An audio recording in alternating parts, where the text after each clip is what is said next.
哇，实在是太好吃了！顺便跟大家分享一下为什么叫灰姑娘派好了。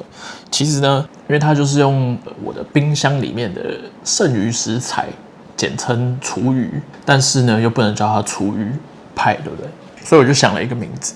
想说，灰姑娘感觉很适合，因为灰姑娘也是一开始就这样脏脏的嘛，穿破破的衣服，摇身一变变成了很华丽的，对，跟我的这个食物的理念很像。原本就是一些毫不相关的这些食材，剩下的 cream cheese， 然后一些牛肉啊，用剩下一点点几滴的那个鲜奶油啊，还有一些蔬菜之类的，超级成功。吃起来超好吃的。